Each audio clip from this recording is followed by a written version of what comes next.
president for her 2 decades of leadership.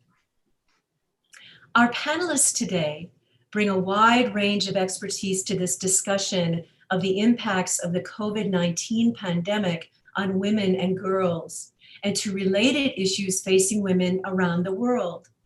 Our distinguished panel includes international human rights activist Mandy Sangera, gender and women's studies professor from Rhode Island University, Dr. Donna Hughes, social entrepreneur Zara Amanpour, preeminent scholar on Islam in America, Dr. Amina Al-Din, survivor turned activist Mitra Samani, who has been a political prisoner in Iran, conflict resolution scholar and world champion athlete Solmaz Abwali, professional photographer and Women's Freedom Forum representative to the UN, Lynn Dykstra, international human rights, refugee, and immigration lawyer David Matas, human rights researcher and Women's Freedom Forum communications director Tamila Kianfard, and international education scholar and professor at Miramar College in San Diego, Dr. Judy Pataxo. And we are also honored to have violinist Xenia Zianuka performing for us today. We will start with brief opening remarks from each panelist, and between some of the speakers, I will share a few lines from the letters of support for this event we have received from members of Congress. We thank them for their enthusiastic support and also give a special welcome to their staff members who are attending today. Hello to all of you. A bit later, we will also see a short video called Women in the Front Lines. And after all the panelists have spoken, we will have a Q&A session. So we invite you to submit your questions on the live chat at any time throughout the conference. We will be gathering those questions as we go along. The COVID-19 pandemic has impacted lives physically, mentally, emotionally, and economically throughout the world. Shutdowns that have shifted schooling online and put a risky burden on essential workers have brought the reality of society's deep inequities to the surface in ways that can no longer be denied or ignored. The pandemic has also dramatically escalated domestic violence as victims are forced to be isolated at home with their abusers. This is no surprise to those familiar with how disasters, both natural and otherwise, have a disproportionately negative impact on women and children due to their vulnerability to poverty and violence and other factors. Domestic violence, the emotional, physical, or sexual abuse by a current or former intimate partner, is also known as intimate partner violence. From March through May of this year in the United States, when 42 states and territories put the first mandatory stay-at-home orders into effect, some major cities here had spikes of 20 to 30% more 911 calls about domestic violence. At the same time that some domestic violence hotlines also increased, other hotline call centers saw decreases in the average number of calls. This slowdown masked the dark reality that victims being in close and constant proximity to violent partners during the lockdowns had no way to reach out for help. Being isolated in unsafe homes where the stress and anxiety of a pandemic with its unemployment and uncertainty has increased the risk of new and escalating domestic violence, creating a shadow pandemic. The situation was already dire before COVID-19, with domestic violence a common public health issue around the world. UN Women and other agencies have reported that globally, approximately 1 in 3 women are victims of domestic abuse.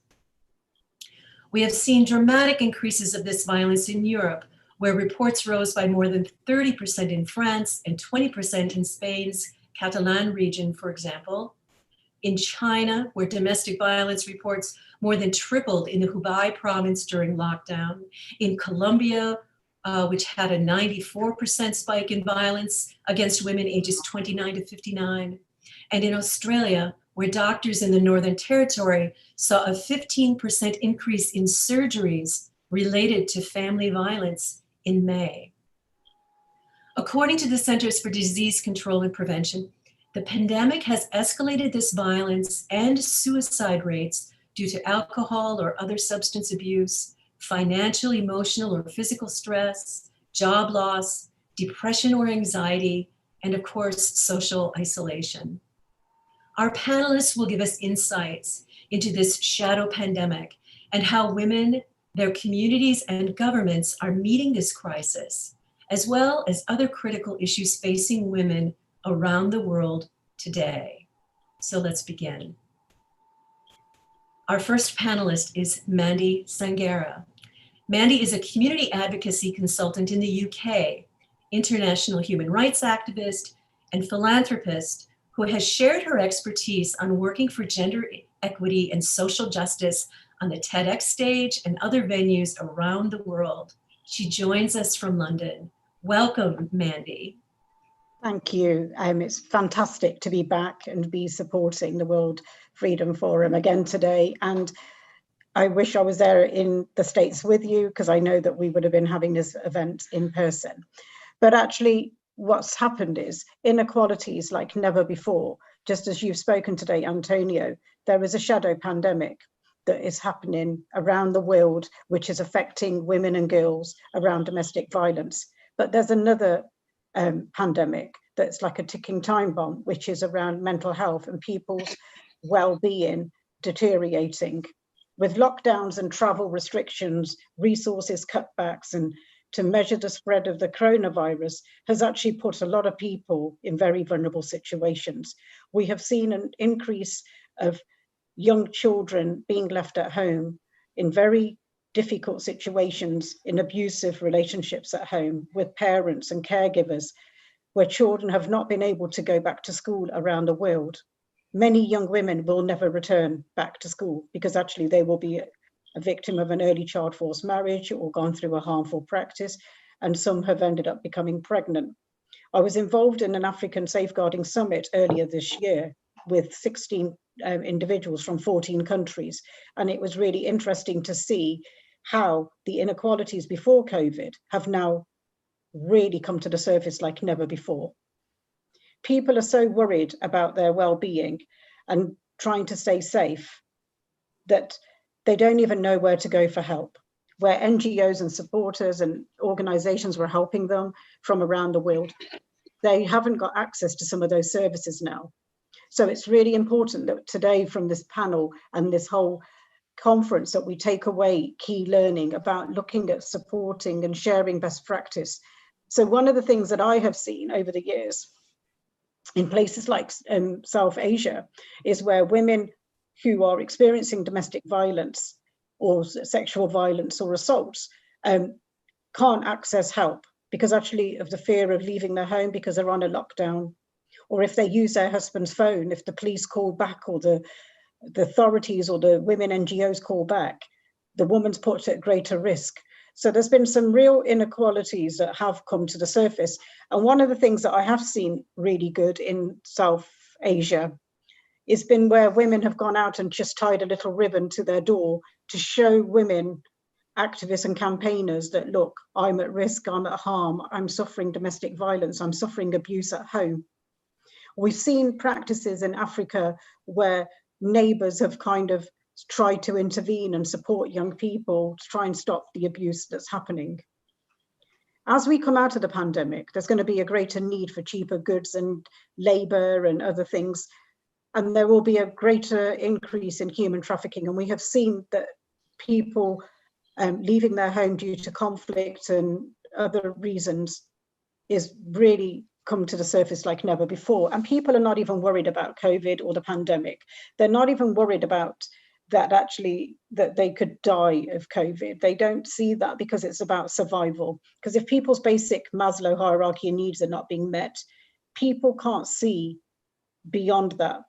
And actually, when I've talked to people in South America where people are starving, they're saying, Mandy, I'd rather go out and try and get food because actually I'm going to die either one way. Either I'm going to die from COVID or I'm going to die from food. And that is really shocking, and it's really quite disturbing. And we have seen women in Afghanistan and other countries where they have experienced an awful lot of horrific abuse. But around the world, we have also seen civil society being affected like never before, with cuts to grants and funding, women not being able to access their services because some NGOs have not got the IT equipment, or they haven't been able to update their website with the right information because the organizations around to help them are not there to help them. So it's really important that we are able to support survivors and victims, that we are able to share our information and make it accessible to everyone, and actually look at working in partnership to address all these issues, because actually we are, like I said, sitting on a ticking time bomb. It is so important that we address this issue like never before and look at how can we share best practice. So one of the things is it's around a multidisciplinary approach, working in partnership with the police and NGOs and civil society, schools and social workers. It's important that people know their rights. We want women to know that they are being seen and being heard, that we can see past those shadows. And we want to show people that actually we need to address the issues around people's mental health, because actually that is going to be the other issue. In Africa and other countries where women are experiencing sexual violence like never before, it's not just the pandemic of COVID that's worrying me, it's actually the rise of sexual transmitted diseases and HIV and AIDS, the increase where people are having unprotected sex and being sexually assaulted. Nobody's addressing these issues. So I think as we are coming out of the pandemic, there is a bit of light at the end of the tunnel, that actually we have real clear pathways. We have services and we are working in a victim focused way, but we are supporting victims to tell them that their voice matters, their life matters. We are here to hear from them. We are here to support them. We are here to make sure that they will not be left alone, that they are important, and every child life is safe as well. And I think that it's going to be a really interesting debate. And on that note, I'm just going to kind of stop there because I'm sure that everyone else is going to have very similar comments. Thank you very much, Ms. Sangera. Appreciate that introduction, and many of the issues that you've mentioned here will be addressed by other panelists. So that's a great way to start us off. Much appreciated. Now we will go to Donna Hughes, who is a professor at the University of Rhode Island, where she holds the Eleanor M. and Oscar M. Carlson Endowed Chair in Women's Studies, and is the founder and editor-in-chief of Dignity, a journal on sexual exploitation and violence. Dr. Hughes conducts research on human trafficking, particularly the sexual exploitation and trafficking of women and girls. Welcome, Donna. Thank you. Very happy to be here. Thanks for the invitation. The global COVID pandemic is like nothing the world has experienced for 100 years. And so many have been sickened, many have died, and the end is nowhere in sight. Women and girls who are trapped and exploited in sexual exploitation, particularly prostitution and sex trafficking, have additional vulnerabilities and problems due to the pandemic. Because of the risk of infection, many, but not all, men have stopped buying sex. Brothels and red light districts around the world were ordered closed. As an abolitionist, I like the idea of sex trade and red light districts shrinking to the point of disappearing. However, it leaves the women vulnerable in new ways because so many of them have nowhere to go. Around the world, the average age of entrance into prostitution is between 12 and 14 years of age, which makes the girls and boys, by legal definition, victims of sex trafficking. Most of them are controlled by traffickers and others exploiters who live off of them. They get to keep very little, if any, of the money they receive. Women in the sex trade are poor, stigmatized, marginalized, and often in poor health. They suffer from post-traumatic stress disorder from years of violence and abuse. They usually have drug and alcohol addictions because they use substances to cope. Generally, they have little education or skills. Rarely can they just walk away. Women in prostitution always live very close to the edge. A decrease in the flow of money means that they lack funds to buy basic necessities like food. Reports say that many women are going hungry. In some African countries, a significant percent of the women are HIV positive. They rely on antiviral medication to prevent them from developing AIDS and dying. Yet, it is difficult for them to take these preventative medications on an empty stomach. Doing so causes pain, weakness, and its own form of sickness. These conditions lead women to take greater risks to earn money from the men who still come, men who are often more dangerous. Because so many women or so many people look down on women in prostitution, few organizations or agencies offer them assistance. Going to Europe, in the Netherlands and Germany, where prostitution and brothels are legal, many of the women are trafficked. Over 90% of the women in prostitution are from other countries, mainly Bulgaria, Romania, Poland, and Ukraine. With the spread of COVID, governments forced the brothels to close. The women were evicted because they work on a freelance basis and they have no job security. Some of the women were able to return home, others could not because of border restrictions. Many of them are now homeless and trading sex clandestinely to survive, even though they risk catching the virus. It's either that or go hungry. Many of the women send money home to support family members. They stay in prostitution because family members are dependent on them. Their family members back home do not know how they earn the money that supports them. The politicians in the Netherlands and Germany now realize that legalizing brothels 20 years ago was a mistake. Hundreds of thousands of women have suffered violence, exploitation, and lost their health, while the brothel owners, lover boys, and traffickers have made hundreds of millions of dollars. After the brothels closed due to the COVID pandemic, some German politicians saw this as an opportunity to reverse the mistake of 2 decades ago. They called for the brothels not to be reopened. They said, reopening the brothels will not help these women. Instead, they need apprenticeships, training, or work in a secure job. To date, the sex industry profiteers have too much political influence, and the brothels are starting to reopen again. There is one positive outcome in Germany. One of the largest brothels in the world, Pascha, which is in Cologne, has gone bankrupt as a result of the pandemic. To give you an idea of the size of the legal brothels in Germany, this particular brothel was in an 11-story building housing 120 women who were used by 1,000 men a day. As an abolitionist, I wish bankruptcy on many more of these brothels. The pandemic has worsened the conditions for women in prostitution. It has also given us a window to see how marginal their lives are and how complex the issues are that keep them trapped.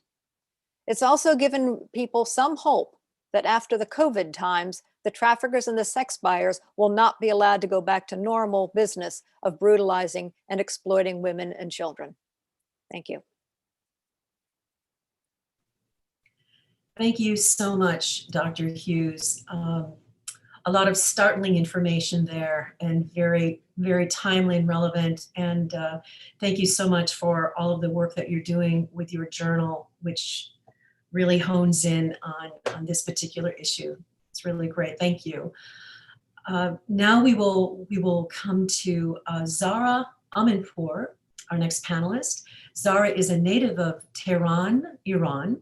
She's an entrepreneur, mother, and activist. Her career has been dedicated to economic access and equality, specifically for women and minorities. She has a master's in social psychology and an MBA in international business and serves on the board of Women's Freedom Forum. Zahra is currently working on a project focused to bringing immersive technologies like virtual and augmented reality to small businesses to help them increase economic opportunity for their workers and to adjust to the new COVID and post-COVID economy. So welcome, Zahra. It's great to have you with us. Thank you. Thank you so much. Hello to everyone around the world. Thank you, Women's Freedom Forum, for organizing this event. And thank you, Antonia, for moderating this panel of people dedicated to freedom and progress of women. As Antonia mentioned, my background is mostly in economic development, specifically entrepreneurship and economic access and opportunity. Most of my work has focused on women and minorities and the economic and social disparities they face in business and in the workforce. Today, I would like to speak to the economic impact of COVID-19 on women, both within the United States, where I currently live and work, and in Iran, since that is where my family is from, and the situation there has gotten so bad in general, but especially for women, that it warrants special attention. It can certainly be said that women are taking the brunt of the economic impact of COVID-19 in every part of the world. What we are seeing here in the United States is that women are being forced to make very hard decisions around the safety of their families, education of their children, personal health, and the economic well-being of their families. Many women have had to stop working or take a step back in their careers to manage their children being schooled virtually from home, becoming full-time caretakers, and having to take on even more in their households. This is in the context of what was an already unbearable balance for many women, and without any accommodations from employers. We already know that women taking leave from work for personal reasons leads to an 18% to 37% decrease in their overall lifetime earnings. And there is no reason to think it will be any different for a COVID-19 related leave. It will likely be even worse as many jobs are eliminated or replaced with technologies in the new economy. This has put enormous pressure on women and had an impact on their physical and mental health. Additionally, women, who are a disproportionate number of frontline workers, such as nurses, store clerks, teachers, are having to put their family's health and security at risk by going to work without the necessary protections and equipment to keep them safe. On a global scale, 55% of women have reported a decrease in income as a result of COVID-19, and 27% of women, compared to only 10% of men, report challenges related to mental illness as a direct result of COVID-19. We can see how these numbers will translate to economic hardship for women in countries that already have a poor reputation for how women are treated and have been hit hard by COVID-19. Iran ranks 149th in the world in terms of women's earnings, and women earn 1/5 of what men earn. Furthermore, only 40% of women participate in the economy in Iran. That number is closer to 80% in much of the rest of the world. And it's not because of a lack of interest or motivation. Women receive 65% of graduate degrees in Iran. The barriers to entry in Iran are so high for women that it makes it extremely difficult for them to participate in the workforce, let alone compete for positions and wages. Those numbers are from Women's Freedom Forum's 2020 annual report and don't capture what has happened since the spread of COVID-19. The updated numbers are certain to be even more troubling. Looking more closely at how these social and economic disparities play out in certain women-dominated industries and jobs in Iran during COVID-19, we can look at the case of nurses and teachers. 80% of nurses in Iran are women. The average salary of a nurse is 3.3 million tomans a month, which is equivalent to $220. The poverty line in Iran stood at 8 million tomans per month, which is $533. The situation for teachers is not any better. The average salary for teachers is 3.25 million tomans, which is about the same as the $220 that nurses are making. Now with COVID, the situation for these professions has worsened. 30,000 nurses in Iran have been infected with COVID-19, and the numbers are assumed to be grossly underreported. There is a shortage of nurses and protective equipment. Even the regime itself admits that, quote, nurses are falling like fall leaves, end quote. The delay in payment of nurse salaries is on average 8 to 22 months. Of course, nurses, teachers, and others are protesting these conditions. There have been protests in many cities throughout the country specific to the economic conditions for these professions. And as others on this panel will address, protesting for women in Iran is an enormous risk and can lead to detrimental and deadly consequences for them. I could go on and on about these disparities and atrocities in Iran and around the world. The bottom line is that there will be very negative long-term economic effects for women in the United States, Iran, and everywhere else in the world as a result of COVID-19. And unless the circumstances that are leading to these effects are addressed directly and action is not taken to alleviate them, we will be taking huge steps back in our united efforts and progress towards women's freedom and equality. With that said, this is a very grim picture, obviously, but I just want to bring some sort of light to this and some action that we can take that would give us some direction at least. So when looking to guidance on how these realities can be addressed, one of the shining examples from my country, Iran, is Ms. Maryam Rajavi, the president-elect of the Parliament in Exile National Council Resistance of Iran. In her discussion of how the free and democratic Iran of the future will ensure economic access and mobility for women, she addresses the issue of pay directly and states that women shall be paid the same wages as men for equivalent work. Something we haven't accomplished yet here in the United States, where women make 80 cents to every dollar a man earns. She also goes as far as to address things like childcare and healthcare, which are major reasons for why women, even in the West, are struggling and being held back economically. I encourage all of you to read her plans for women in Iran because I believe that they apply to all women around the world. And you can see them on her site, Maryam, M-A-R-Y-A-M Rajavi, RAJAVI.com. Thank you so much. Thank you, Ms. Amanpour, for all of that detail about Iran, where we get scattered information as usual. I mean, traditionally, and of course now with COVID, as we will be hearing later, the government there has created many new barriers to communication and of course has responded very violently to protests once again. So thank you for that. And we will probably be hearing more from you with questions that come up. Just a reminder, if you are watching as a registered attendee today, you can pose your questions to any of our panelists or just in general on that live chat, and we will get to those a bit later on. So thank you. Now we'll shift gears for a couple of minutes and hear some artistry from an award-winning violinist, Xenia Zionuka. Xenia, an American living in the DC area who was born and raised in Belarus, will play the theme from Schindler's List by John Williams. Welcome, Xenia.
Thank you so much, Xenia Zianuka. And we look forward to hearing from you again a bit later. So beautiful. I would like to now introduce our next panelist, Amina Al-Din. Dr. Al-Din is a professor emerita of Islamic Studies in the Department of Religious Studies at DePaul University. In 2006, she founded the United States' first undergraduate baccalaureate program in Islamic World Studies. She is the former editor-in-chief of the Journal of Islamic Law and Culture and the author of several books, including An Introduction to Islam in the 21st Century, African American Islam, and the History of Arab Americans Exploring Diverse Roots. Dr. Al-Din is a senior Fulbright scholar and executive board member of the Inner City Muslim Action Network. Please welcome Dr. Al-Din.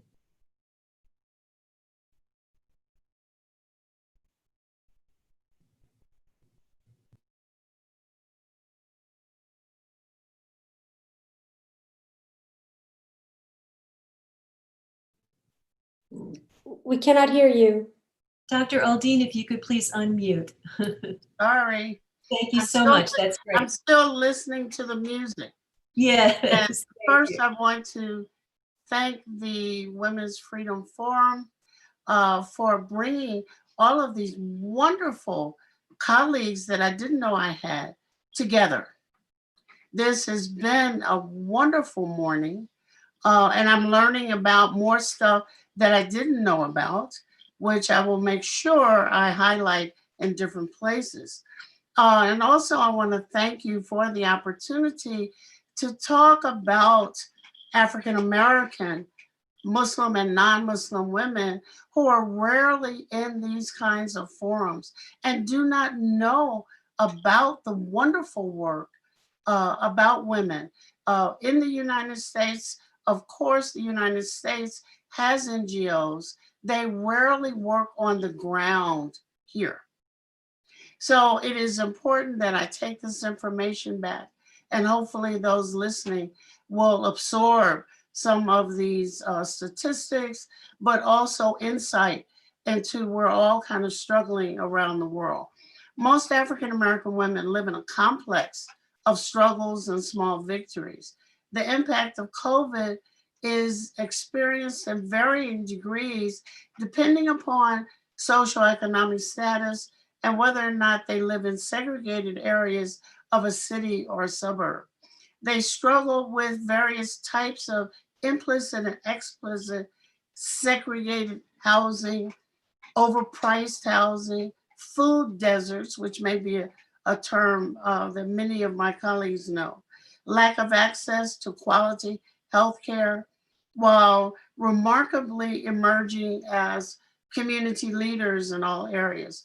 According to Essence magazine, which is a predominantly African American magazine, Black women make up more than half of the Black population and are in influential positions in social and cultural organizations.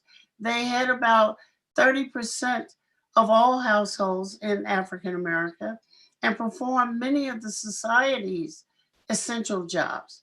During this pandemic, many have gotten a rare chance to be at home with children and an opportunity to participate in their learning, all the while navigating available resources. From a healthcare perspective, many of those surveyed, about 67 to 70%, were worried about contracting COVID while knowing the absolute necessity of working. While many work in hourly jobs, these are hourly paid jobs without sick time, mental health, no mental health days, and few of any vacation days. Many of these same women are the primary caregivers for elderly family members who either live with them in nursing homes or in places nearby. In this absence of the usual pool of professional caregivers, a loving task has become a difficult one, especially if the elderly members of the family are hospitalized and hospital restrictions do not permit advocates or visitors. There's been a suspicion that many are just allowed to die. And recently as yesterday, they've discovered lots of bodies stacked up in storage rooms where the family has not been notified that they've died. Working when possible, open a new avenue of concerns as children were sometimes left to monitor themselves during remote classes and through homework, and given the task to check on grandparents and great-grandparents. Clearly, the pulling together of most families is laudable, though challenging.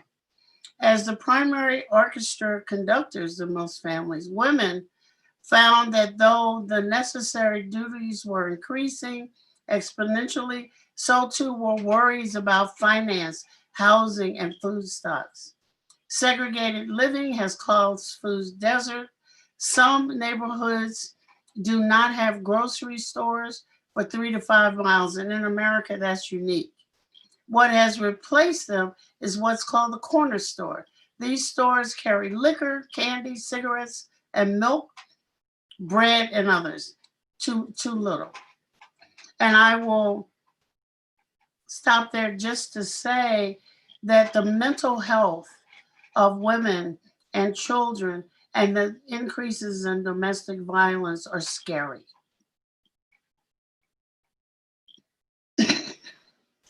Yes, absolutely. Thank you so much, Dr. Aldean, for some of those very recent examples and an overview of some of the realities in the Black women's communities all across this country. I really appreciate that information, and these hardships that you've so clearly identified. We can,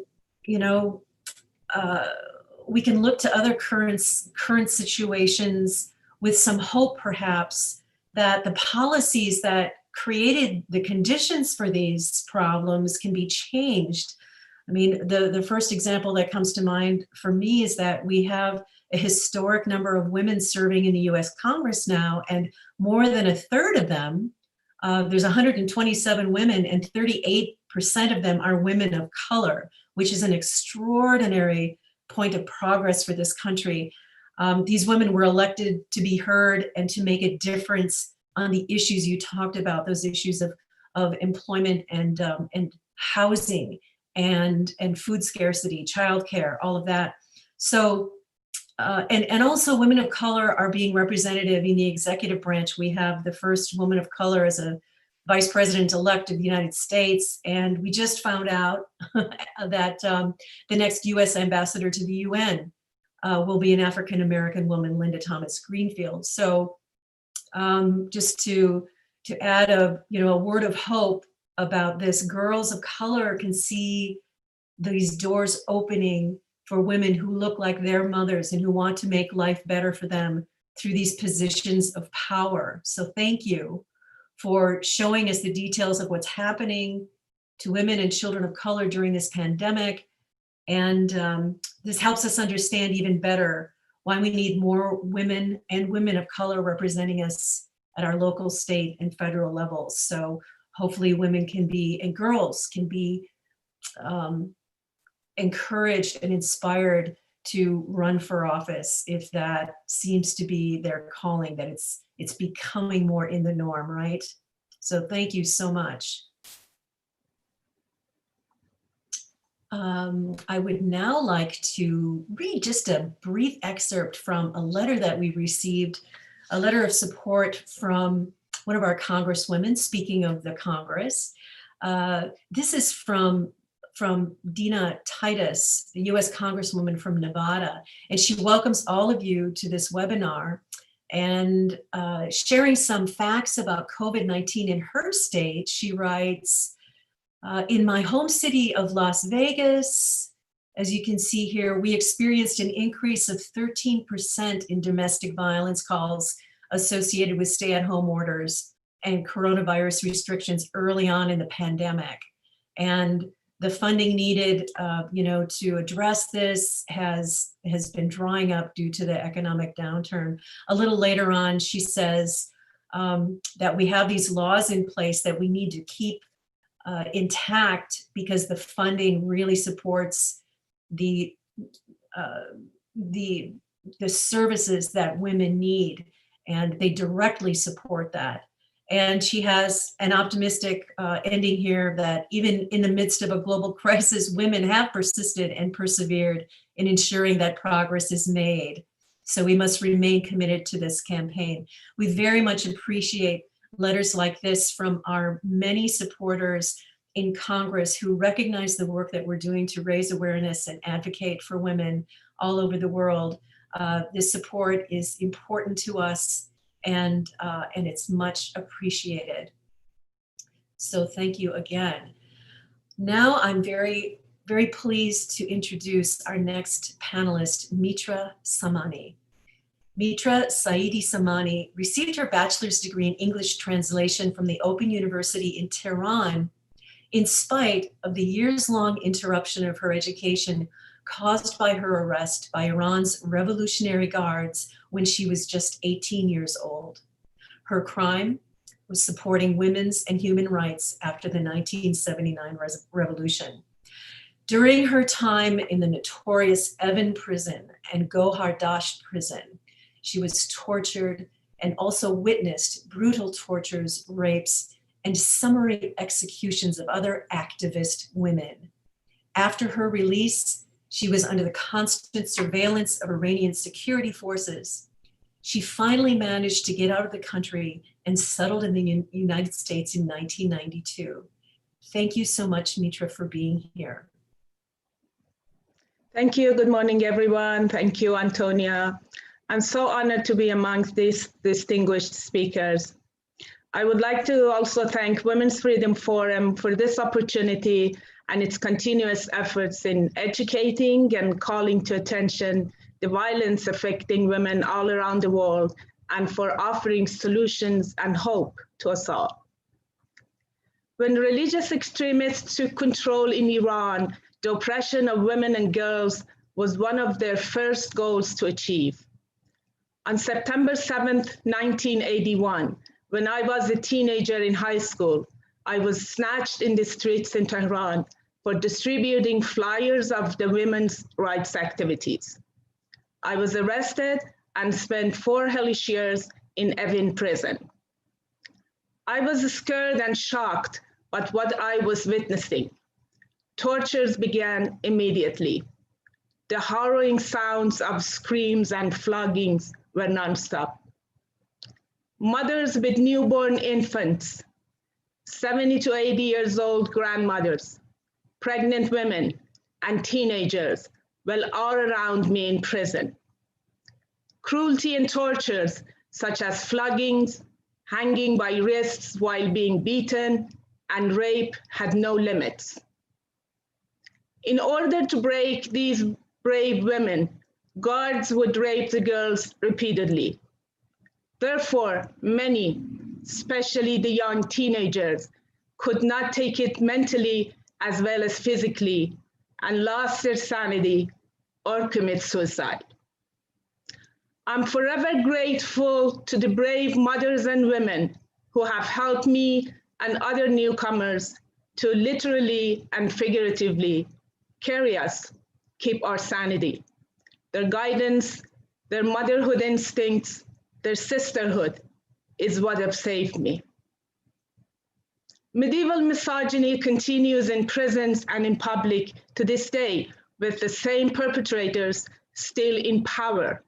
People like Raisi, Pur Mohammadi, and Rouhani. In November 2019's uprising, many young women and girls were arrested. They are still in prisons across the country, either have or at risk of contracting the virus.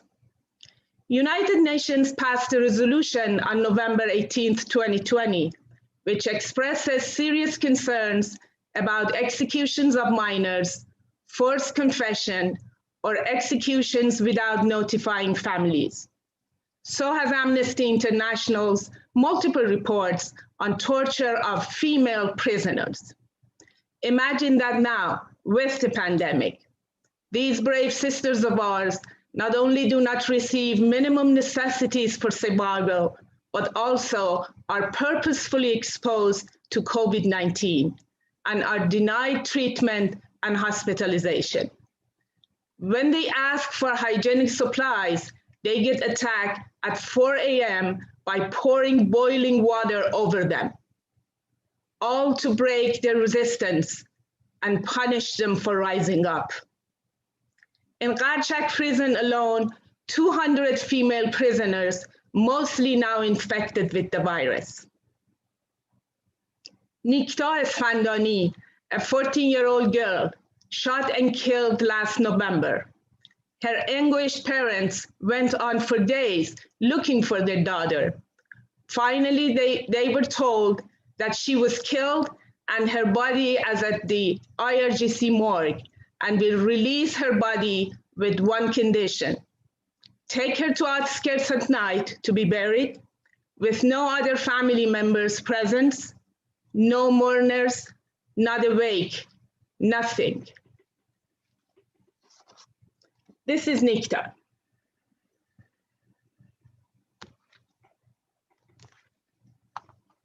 I'm the mother of a young girl. Can anyone imagine these to be happening to their children? Now that I look back to my past, I realize what a heavy responsibility I have to call on all international bodies to speak and act in solidarity with political prisoners in Iran and not allow their voices to be silenced by the extremist clerics. Political prisoner Sabo Kurdafshari is serving a 24-year sentence for protesting the mandatory hijab. This is a never-ending story, but one thing is for certain. After so many decades of oppression, the Iranian women don't see themselves as victims, but they are capable not to give up, not to give in, and be at the forefront of the fight against extremism, and have become a role model for that region. They will continue to stand up for as long as it takes to bring freedom and equality to all. Thank you so much for the time. Thank you, Mitra Samani. And to follow up on this topic of the women of Iran as protesters risking their lives, whether it's now during COVID, the many risks that they take and that they have taken for decades and decades to, of course, better their situations. WFF has created a video, and so we'd like to show that now. And this brief video is about the Iranian women who have consistently protested the country's oppressive policies toward women and of actions of the Islamic clerical regime in general. And this video is a memorial to the women you've just spoken about, the women who were killed by security forces during last November's massive uprising in cities across the country. As you may have read at the time, everyone watching today, the protests were sparked by the government's tripling of the price of gasoline. Within 3 days, as the New York Times reported, outraged demonstrators in cities large and small were calling for an end to the Islamic Republic's government and the downfall of its leaders. 400 women were among the approximately 1,500 protesters who were killed by security forces during that 7 to 10 days of protests.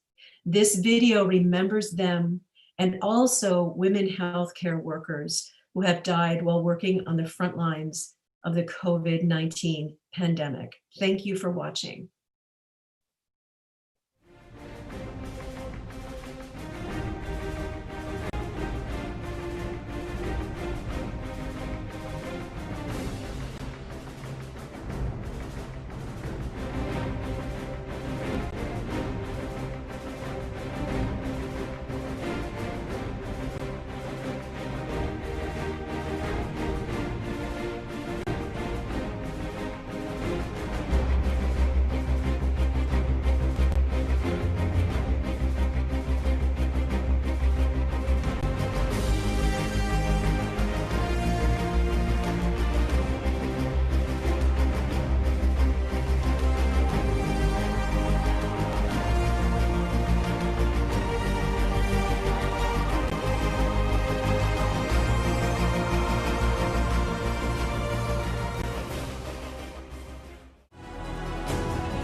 Thank you for watching this memorial to brave women in Iran.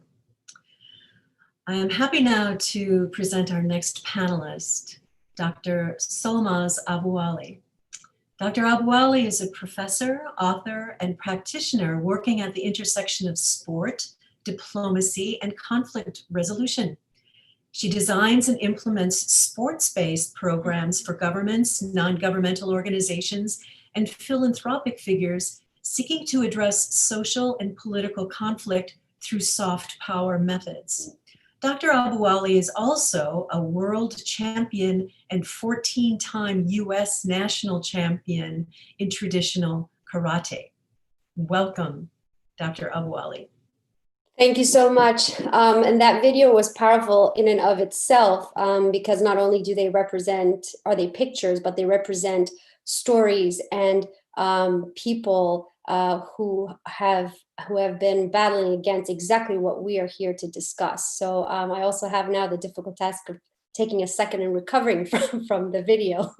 But I want to first start off by expressing my thanks to Women Freedom Forum for their continued efforts in organizing such events, which enable us as the speakers to amplify the voices of those who should be heard. One of the unique abilities of sport is that it acts as a window into what society looks like, into the good and the bad. During this unprecedented year, sport has continued to fulfill this role, even in the absence of regularly scheduled games and the usual format in which we're used to watching them. Within the sports space, a lack of access is the constant theme, only exacerbated by the pandemic.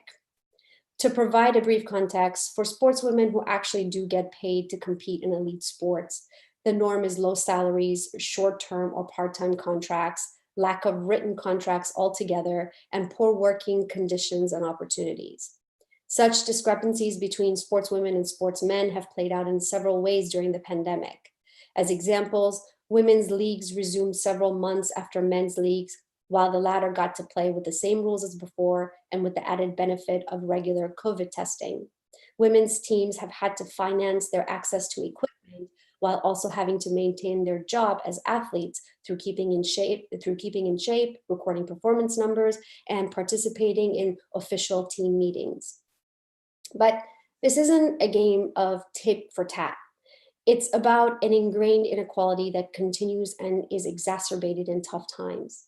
And historically speaking, what have women done in tough times? They've demonstrated resilience by giving back and by pushing back. Female athletes from around the globe have offered their many talents to others, from launching training videos to help the general public stay fit during quarantine, to volunteering at hospitals with COVID patients, to switching back into the medical profession as nurses and physicians because of the pandemic. Female athletes are giving back in these important ways. As an Iranian American, I take special interest in sports and the role of athletes in Iran. Although Iranian sportswomen also have a hard time making a career out of their sport talent, particularly during the pandemic, they also have the added weight of pushing back against a system of thinking and policies which prevent their freedom of expression, opportunities, and livelihood. In fact, the institutionalized system of misogyny which they face in Iran is the real COVID. Parisa Farshidi, for example, is a Taekwondo competitor and medalist in the Asian Games, and Kimia Alizadeh is the first Iranian female Olympic medalist in Taekwondo. Both have applied for asylum. Ms. Alizadeh has poignantly stated, and I quote, "Let me finally introduce my previously censored identity. I'm one of the millions of oppressed women in Iran. I had to wear whatever I was told to wear. I had to say whatever I was told to say." They, referring to the Iranian regime, even claimed my medals and victories because of their oppressive dress code and hijab. They attributed my successes to their management and tact, end quote. These sportswomen, whether they seek asylum in another country or remain in Iran, are a subset of Iranian women who, through their plight, highlight greater social and structural issues. And I mentioned earlier that sport is a window which allows us to glimpse into the deeper realities within a society. If we are to create an equitable and kind world today and for tomorrow's generation, we need to look deeper and start our work there.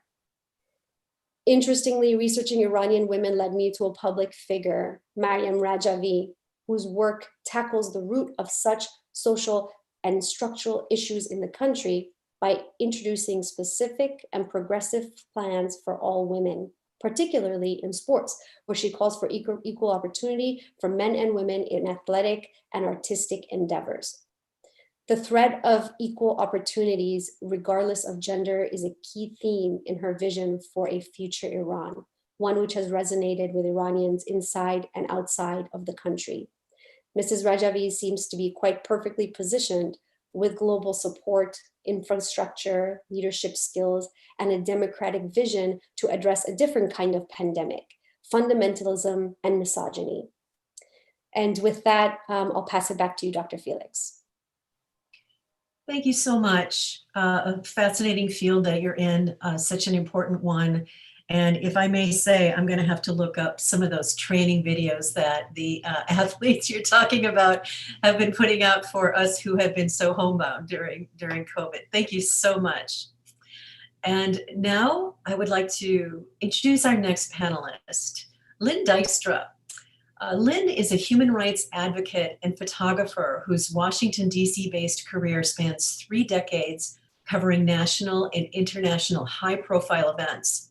She founded Our Global Cry for Freedom to visually share the struggles and successes of women's human rights around the world. So thank you so much for joining us, Lynn. Thank you, Antonia, and hello to each of you, wherever you are in the world. You know, creativity is a universal human right. It is part of who we are. The COVID pandemic is causing us to reach for that creativity in ways we never believed possible. Artists and skilled craftspersons in all parts of the world are hit hard by the economic, social, and cultural effects of this pandemic. Yet in the artist spirit of heartfelt energy, they do not stay silent. They are offering ways and means to help others to create art and bring awareness to the issues of violence against women and girls. There are collaborative efforts of worldwide organizations as well as individual acts of support. For example, in cooperation with UNESCO, the European Union, and the UN Spotlight Initiative, a national art competition called Shiros, She Heroes, is currently underway in Nigeria. Its purpose is to bring awareness to violence against women and girls through visions and expressions of painting and poetry. And in San Martin, El Salvador, the UN's Spotlight Initiative uses art and theater to help youth understand and support elimination of violence against women and girls. The UNESCO Office of the Gulf States and Yemen and their partners, Z Arts, have a web-based program encouraging and supporting women artists and Gulf state countries to share their experiences and their work. The upside of this is an expanded visual audience and the ability to encourage and support each other. The International Organization for Migration and the European Union created an outlet for young artists in Dakar, Senegal, to paint over graffiti-filled walls with spectacular messages of color, form, and design worthy of an exhibition showing. The messages raise awareness and hope.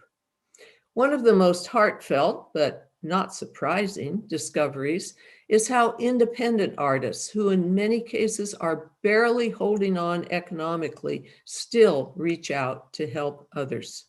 In the United States, an art therapist in Chicago created an online program to continue the art therapy for her domestic violence support groups during the pandemic. During the recent National Domestic Abuse Awareness Month, businesses in Rockland, Maine, partnered with Maine artists to display their work to spread awareness of domestic violence and abuse. An online auction benefited FindingOurVoices.net to bring awareness and support the survival and healing of domestic violence victims. The volunteer work of the New York City Theatrical Wardrobe Union, Local 764, IATSE, where 72% of their members are skilled craftswomen, cannot go unnoticed. They are part of the thousands and thousands of artists and skilled women and men whose jobs and creative outlets are on pandemic hold in the entire New York City theater community. Early on, these wardrobe union members began designing and sewing masks and other needed PPE by the thousands for women's domestic abuse and homeless shelters around New York City. This kind of support is happening in rural communities and urban communities all over the world. Artists are known for their creative help in times of need. This is not surprising, it's joyful. The pandemic has wreaked horrible havoc on so many lives worldwide. Artists are breaking the pandemic silence and reaching out. We honor them and those who support them. We are grateful for the heart-inspired encouragement and the vision of a bright light shining through this dark pandemic cloud. I encourage each of you to stay safe, to remain well, and most importantly, use your own human right of creativity to support each of you and others. We all have a bit of an artist in us. And with that effort, we will create positive actions. We will reach our Sustainable Development Goal number 5 of gender equality worldwide. Thank you. Thank you so much, Lynn Dykstra. Such interesting stories that I think have largely been untold about the work of artists around the world during the pandemic. Just fascinating. Thank you so much. And now I would like to turn to David Matas, our next panelist. Mr. Matas is an awarded Canadian human rights lawyer and appointed member of the Order of Canada. The author of 11 books on human rights issues, he serves on the board of directors of the International Centre for Human Rights and Democratic Development of Canada. And in 2010, he was nominated for the Nobel Peace Prize for his work related to the investigation of forced organ harvesting crimes against Falun Gong practitioners in China. I am pleased to welcome David to this panel. Thank you. Thank you for inviting me. In my refugee practice, I do mostly court work. That means that I see cases where claimants are refused. The ones who are accepted usually do not end up in court because the government usually does not challenge acceptances in court. Many of the cases I see are women and girls fleeing violence who've been denied protection. I can see that this happens. I can also see why it happens. Sometimes violence against women comes from the state. Women are targeted as an indirect way of going after the male family members, and the state is everywhere throughout the country. However, more common is violence directed against women and girls by immediate family members and an absence of state protection. Where the feared agent of persecution is an immediate family member, the typical reason why women and girls fleeing violence are denied refugee protection is that they are told that there is an internal flight alternative. They are told that there is somewhere else in their country to which they can go where they will be safe. For girls from many countries, female genital mutilation is a big threat. For adult women, a common source of danger is either spousal or sexual abuse. Family members often get involved in who should marry whom with violent consequences.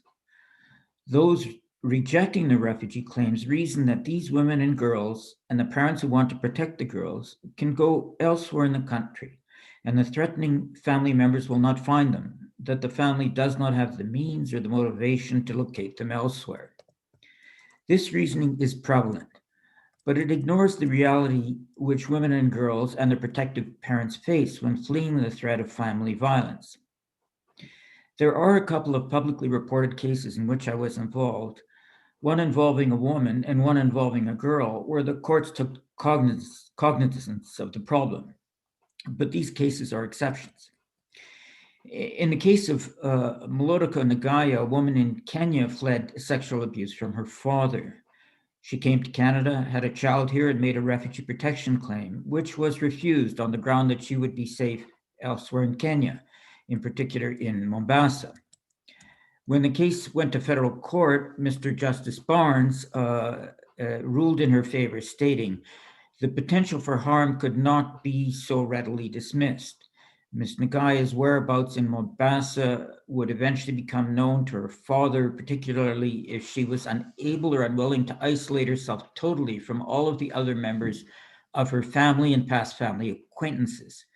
Such segregation is an impossible burden to place upon a young woman looking after a baby in a challenging and unfamiliar urban setting.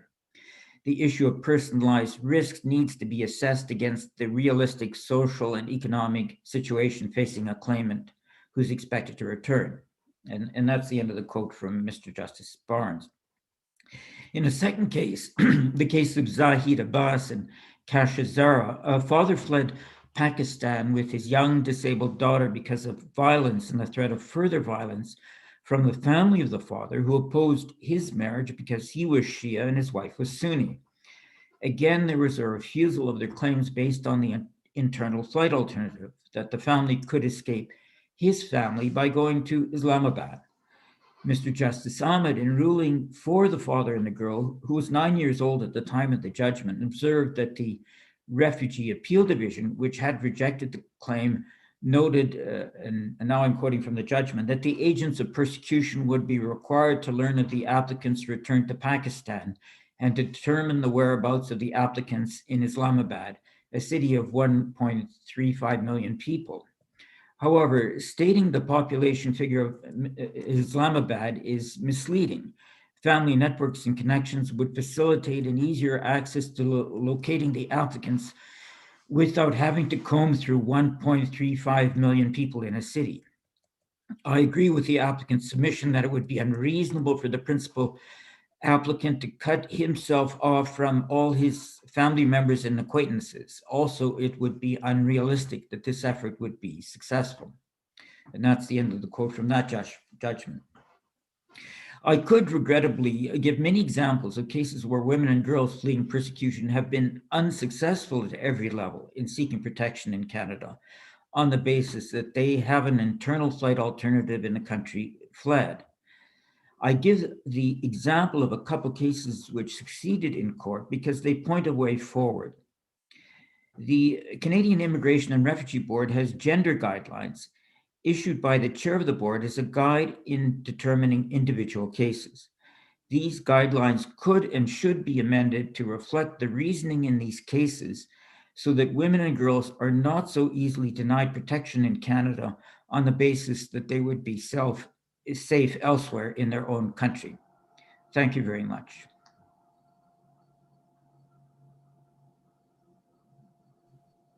Thank you very much, David Matas, with this important information, again, that we do not really hear about of what is happening in Canada with women fleeing violence and seeking refuge there. Thank you so much for your work in this area. We are really honored to have you with us today.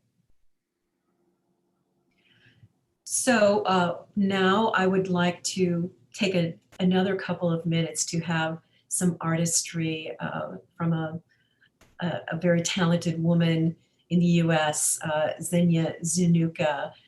She will now play for us My Heart Will Go On from the movie Titanic. Thanks again, Xenia.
It looks like we've had a bit of an interruption in that feed to miss the lovely ending of that.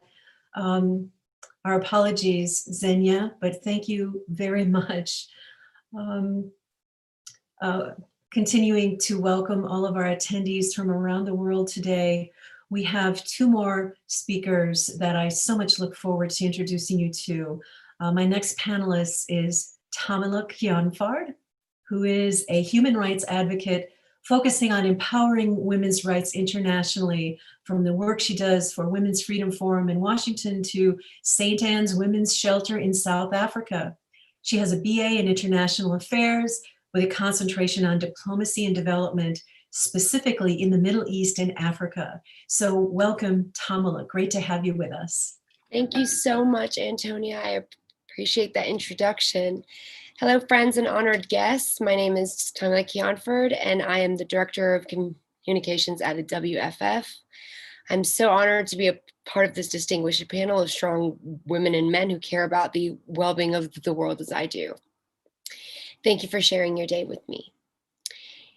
In a lot of ways, this is the beginning of a new era, a new wave of change for the entire world, as very few people have experienced what a pandemic looks like. And while some have had to adjust more than others, we are all feeling the effects of COVID one way or another. There's no debate that the only thing that has been consistent in this way, only thing that has been consistent is the way different parts of the world have been struck by this global emergency. It's completely disproportionate, and while this disparity has roots in the scarcity of resources, response time, and most of all, the country's governments providing the vital aid to its citizens, everyone's feeling the hurt of this pandemic. People are not only losing their lives, they are losing their loved ones and their livelihoods, and most of all, hope. Hope for a sense of normality and the silver lining that we all hope for in times like this. Even though the US has the highest number of reported COVID cases, we have been some of the luckier ones, and for that, I start my day with a grateful list, which is a relatively new practice that I've thankfully mastered during COVID. I started something like this. I live in a free country that allows me my rights. I have my health, my loved one's health, and a job, a roof over my head, and COVID has really shown me that that's all I need to be content. Speaking to some of my friends, family, and colleagues around the world and sharing our experiences has been so incredibly eye-opening in so many ways. From my friends and colleagues in South Africa to the Netherlands to my family in Iran, we all lead very different lives and face very different challenges in very different countries. Friends and colleagues in the Netherlands share similar experiences with those of the middle class in the US, with mainly trying to remain COVID conscious and focusing on keeping a level head to maintain some stability and routine with all the ever-changing circumstances. Our focus is luckily more mental health based. In other words, we have so much to be thankful for. So we do keep an open mind to try to remind ourselves of that. My friends and colleagues in South Africa, on the other hand, are experiencing an unmatched difficulty with escalated corruption and violence that has been bottled up and has now erupted so badly that the COVID curfews almost keep people safer from violence than COVID. Domestic violence has gone up, historic racial tensions have been awakened with a vengeance, and the people are lacking basic needs and necessities. Just like most countries in the world right now, crime has spiked. Iran is right above South Africa in terms of COVID cases. My family in Iran shares similar stories to those in South Africa, but with even less freedom and resources. I heard a story the other day about a 17-year-old girl and her mother, who is also fairly young with the age of 32, being imprisoned during this time where COVID is spreading like wildfire, especially in confined spaces. Sentenced to 5 to 15 years in a prison for both daughter and mother just for joining a Kurdish party. The young 17-year-old girl, whose name is Aynaz, has now already contracted COVID, but has already attempted suicide when she heard about her mother's sentence. This was a very difficult pill for me to swallow, as I can't even remember what was in my thoughts at that age. 17 is very young to be dealing with these kinds of issues. I think it's an understatement to bring up mental health here. This is just one case. There are thousands upon thousands of others. With COVID, Iran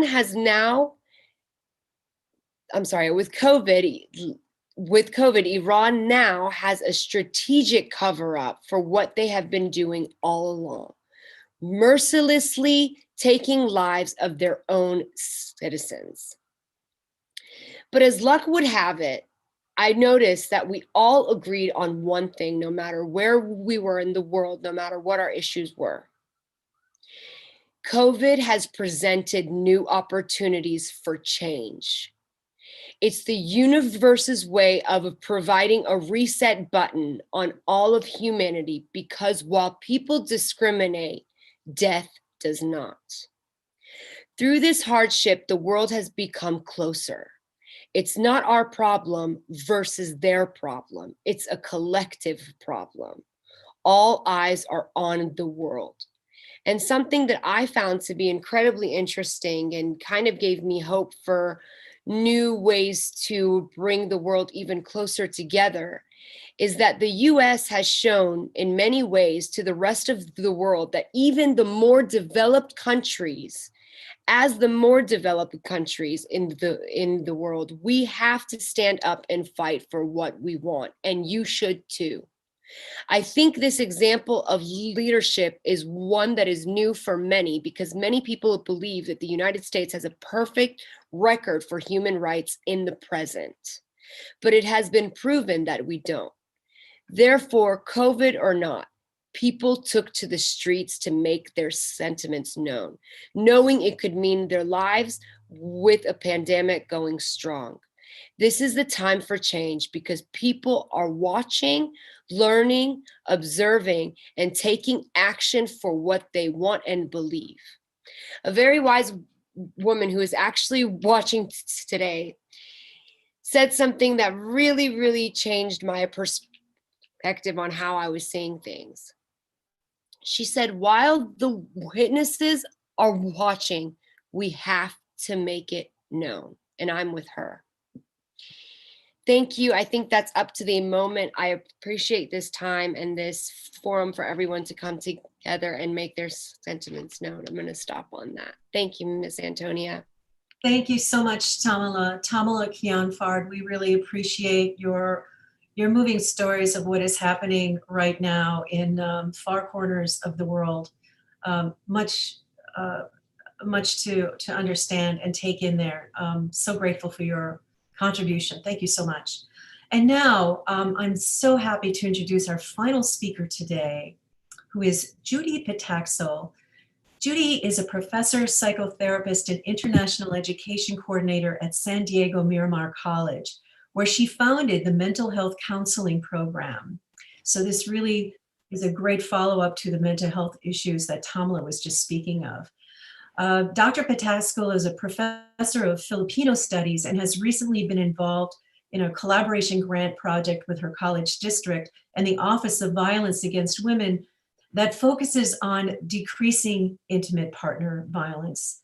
Dr. Petaxel is very active in the Filipino American community and is the immediate past national president of the Filipino American National Historical Society. Thank you so much for being with us today, Dr. Petaxel. Thank you, Dr. Felix. Hello, and maraming salamat, which means heartfelt thanks to the Women's Freedom Forum for the invitation for me to be a part of this esteemed panel. It is an honor to share with you a Filipina American perspective on the mental health impact of COVID-19 for women globally and for women in college. The impact of COVID-19 has been widely speculated and discussed. However, the anticipated impact that COVID-19 would have on people's mental health was more so recently revealed. Research conducted at the University of Oxford found that nearly 1 in 5 diagnosed with COVID-19 is then within 3 months diagnosed with a mental health disorder. Various disorders include anxiety, depression, and insomnia. Another study published in September 2020 found that the pandemic has caused a crisis in women's mental health. In the first study of its kind, non-profit international aid organization CARE spoke to over 10,000 people around the globe in nearly 40 countries. Their goal was to look at how people were dealing with the challenges posed by COVID-19. They determined that the pandemic has had an overwhelming impact on women's mental health. One of the biggest disparities they found in their research was that over 25% of women had reported increases in challenges in relation to mental health conditions compared to only 10% of men. They identified factors which include unpaid labor, increased responsibilities in the home, loss of employment, fear of contracting COVID-19, and many other factors. These factors increased exponentially in many cases, which led to stress, worries about food and healthcare, and increasing, again, mental health conditions. Globally, Filipinos are disproportionately impacted by the pandemic, being that the Philippines is one of the world's largest suppliers of workers, including nurses, service providers, and maritime professionals. As the pandemic of COVID-19 spread across the globe, headlines revealed how the mental health of Filipino women was impacted. A female cruise ship worker awaiting repatriation to the Philippines died in an apparent suicide amid the coronavirus pandemic in her cruise cabin. A Filipino domestic worker died by suicide in Lebanon at a shelter run by the embassy. Prior to her death, the conditions at the embassy were condemned by a human rights group, and recommendations have available appropriate mental health support to all women and staff. These were 2 examples of the impact of COVID-19 on Filipino women globally. I will provide 2 additional examples of young college women who recently sought mental health counseling due to increased distress during this pandemic. One case involves a young female immigrant from the Middle East who came to the United States after an arranged marriage to a Middle Eastern American male who was over 5 years older than her. And the other case involves a young Filipina female who immigrated from the Philippines, who was sexually abused by her father and then emotionally abused by her relatives after her arrival here in the United States.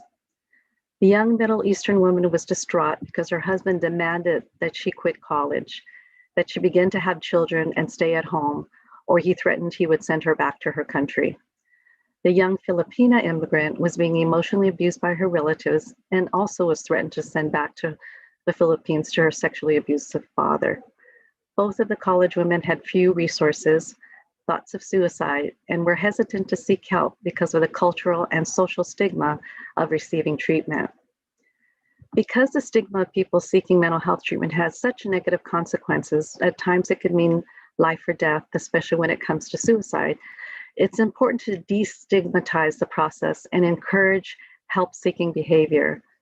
Ways to end the stigma include recognizing that many of us will experience a mental health condition, especially in light of COVID, at some point in our lives. And to speak and act from a place of compassion and acceptance when understanding individuals who need to seek help for mental health conditions. This is especially important with young Filipina Americans, Filipina women. Filipino youth in the United States have higher prevalence rate of suicidal ideation than any other ethnic group. Family and relationship problems are most common causes of suicide. Filipino adolescents who have witnessed parental domestic violence are also significantly more likely to report depressive symptoms, which can also lead to suicidal thoughts. Many colleges and universities throughout the United States have funded grants to work with the Office of Violence Against Women.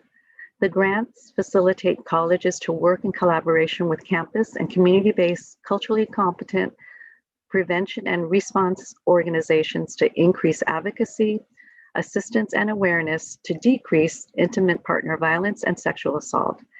This grant project is providing help and hope to women at my college.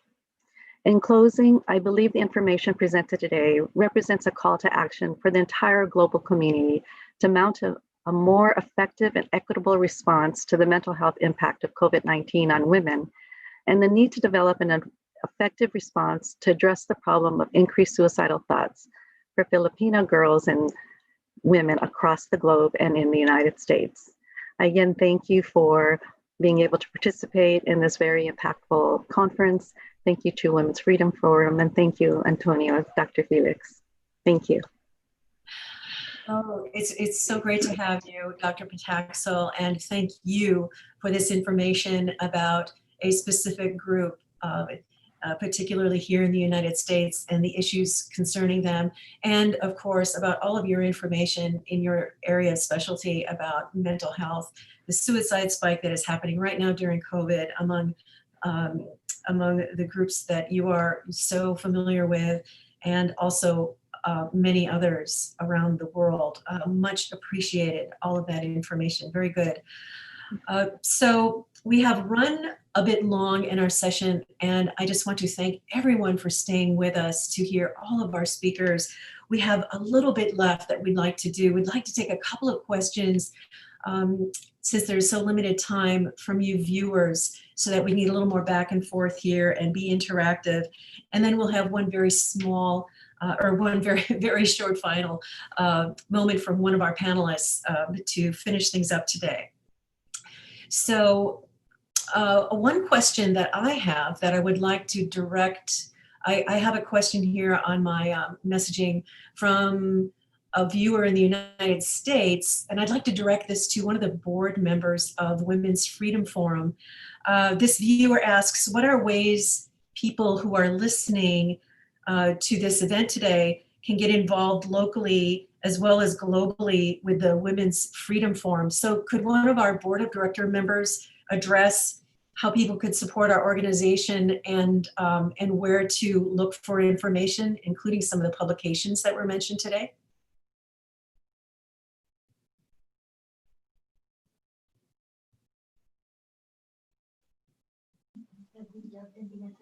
Sure, I can take that question. Hi, my name is Zara Monfort. I'm a board member with Women's Freedom Forum. So the first place you should go is the website. I think that's a wonderful place to sort of see more about the mission and information that the organization provides around the issues of women around the world. And that is womenfreedomforum.org. I will enter that in, we can enter that in the chat for everyone so they can see that. So that's a great place. Something that I frequently look at is their annual report. And the 2019 annual report is an amazing sort of culmination of statistics and stories of things that are happening around the world, specific, especially to the Middle East and the situation of women there.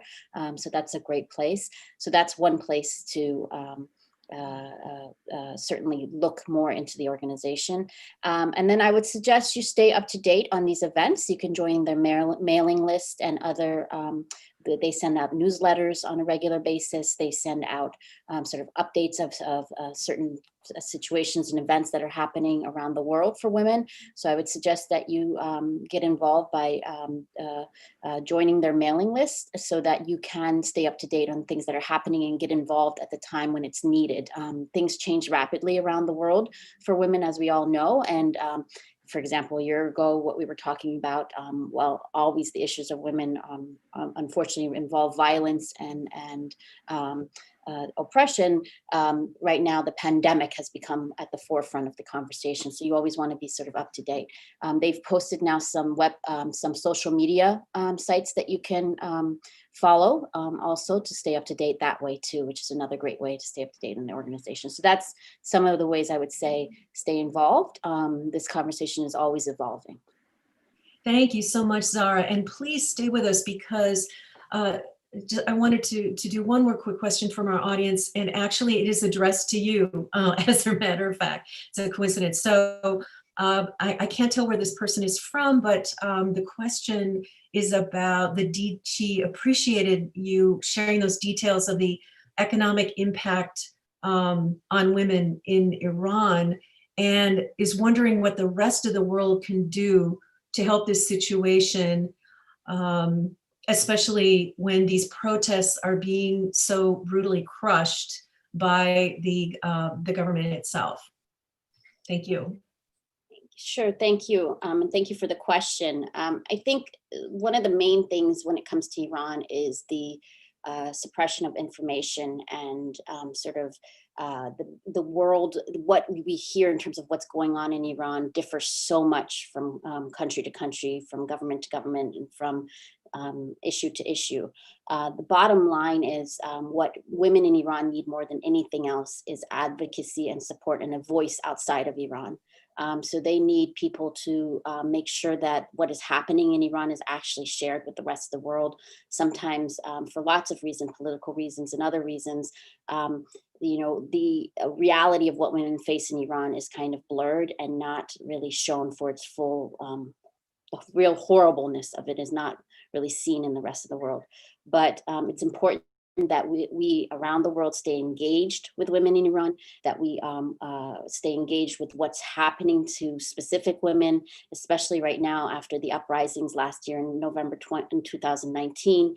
There are a lot of women, as mentioned, in prison, staying up to date in what's happening with those women, making sure that when these women are being brought to trial or certain punishments are being implemented, that those things are being made aware to the rest of the world. And that's the best way that we can advocate for these women right now, is making sure that the world is watching and that the Iranian government is aware that the world is watching.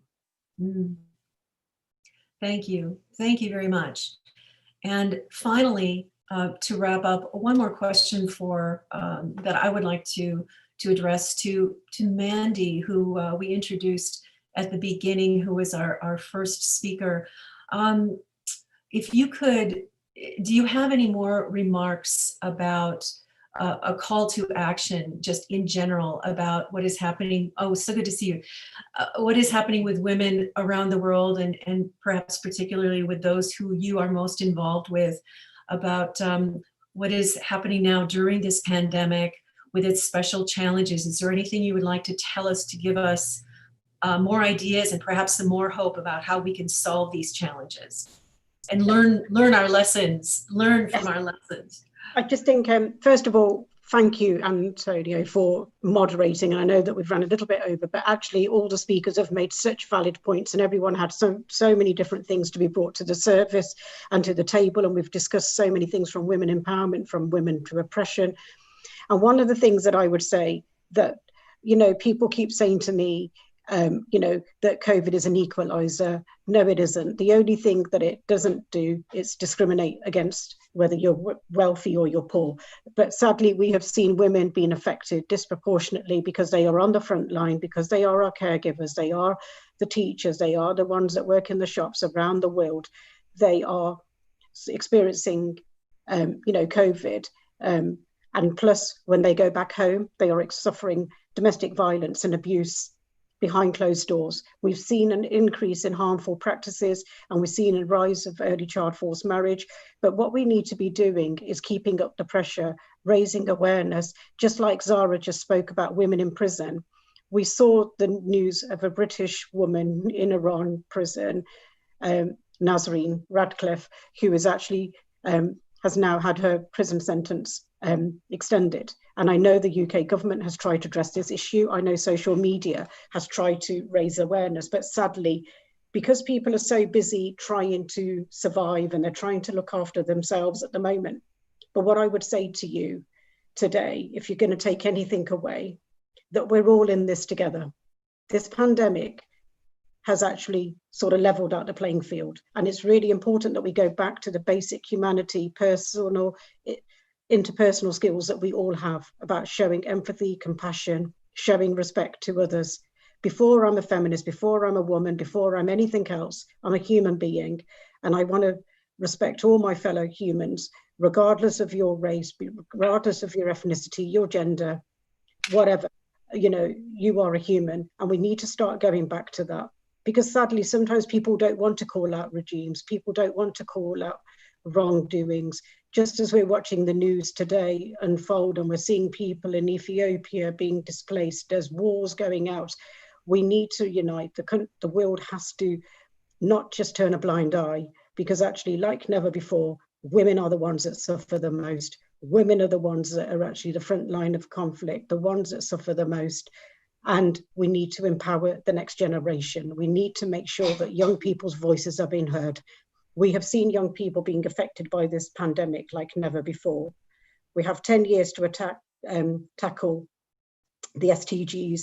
As we head into the decade of action, it's really important that we look at some of those real issues and the things that COVID has brought to the surface.